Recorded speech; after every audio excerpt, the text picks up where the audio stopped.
Basic ඉංග්‍රීසි grammar වල day 1 එකේදී මම කතා කරන්නේ be verbs ගැන. ප්‍රධාන වශයෙන් අපි දන්නවා be verbs කිව්වහම am, is, are කියලා තුනක් තියෙනවා.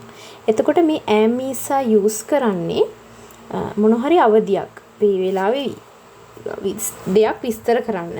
එතකොට අපි කිව්වොත් he is a teacher නැත්නම් she is a teacher, it is a bird කියන්නේ මේ වෙලාවේ එයාගේ තත්වය ගැන කියන තමයි use කරන්නේ. එතකොට මේ am, is, are කියලා තුනක් තියෙන්නේ මොකටද? අපි දන්නවා ඉංග්‍රීසි වල pronoun ප්‍රධාන pronoun හතක් තියෙනවා. ඒ තමයි I, we, you, they, he, she, it කියලා. මේ am කියන be verb එක use කරන්නේ I කියන pronoun එකත් එක්ක විතරමයි. I කිසිම තැනකදී අපිට use කරන්න බෑ.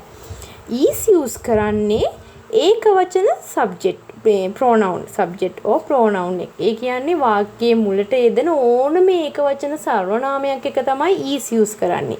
he, she, it. ඒ වගේ he ව නියෝජනය කරන අපි හිතමු පිරි ළමෙක්ගේ නමක්, she ව නියෝජනය කරන ගෑනු ළමෙක්ගේ නමක්, it නියෝජනය කරන්න සතෙක්ගේ නැත්නම් පණ නැති දෙයක්. ඒ වගේ ඒක වචනයවත් එක්ක තමයි is use කරන්නේ.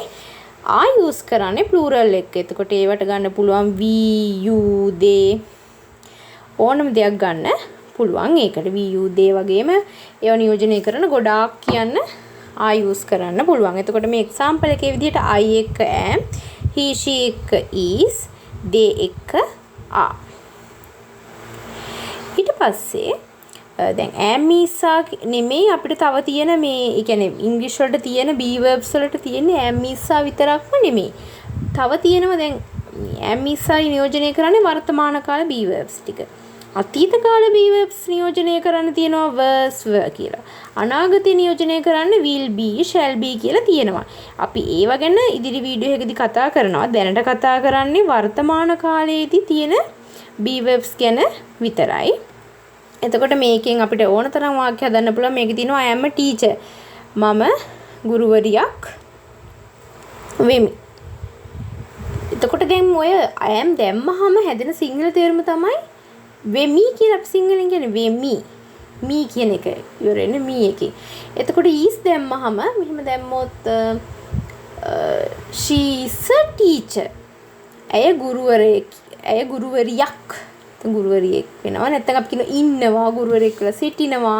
ඒ අදහස. එතකොට ආ දැම්මහම ඉන්නේ අපි අර සිංහල වල කතා කරන්නේ we are students. අපි ශිෂ්‍යයෝ වෙමු. ඒ අර්ථය තමයි එන්නේ. එතකොට තව තියෙනවා is, are use කරන තැනක්. is එක ආයකයි. දැන් අපි කියනෝනේ මෙහි පොතක් දක්නට ලැබෙනවා. ඒ කියන්නේ අපිට යම් කිසි තැනක දක්නට ලැබෙන දෙයක් තියෙනවා කියලා හිතන්නකෝ. ඒ දේ තියෙන ඒක වචන. ඒ කියන්නේ එක පොතයි. එතකොට අපි use කරන්නේ there එක is. there එක is තමයි use කරන්නේ. පොත් ගොඩක් තියෙනවා නම් there එක අපි use කරන්නේ are. there are books. there are 2 books. there is a book. there are 2 books කියන විදිහට තමයි use කරන්නේ. එහෙනම් ඕනම තැනකදී is දැක්කොත් මෙතන අනිවාර්යෙන් තියෙන ඒක වචන දෙයක්. singular දෙයක් කියලා හිතා ගන්න. are දැක්කොත් මෙතන තියෙන plural දෙයක් කියලා හිතා ගන්න. am දැක්කොත් ඉතින් I තමයි එන්න ඕනේ. එතකොට ඉංග්‍රීසි වලට be verbs තව වර්ග දෙකක් යටතේ එනවා. දැනට මේ වීඩියෝ එකෙන් මම කතා කරේ am, is, are කියන be verbs ගැන.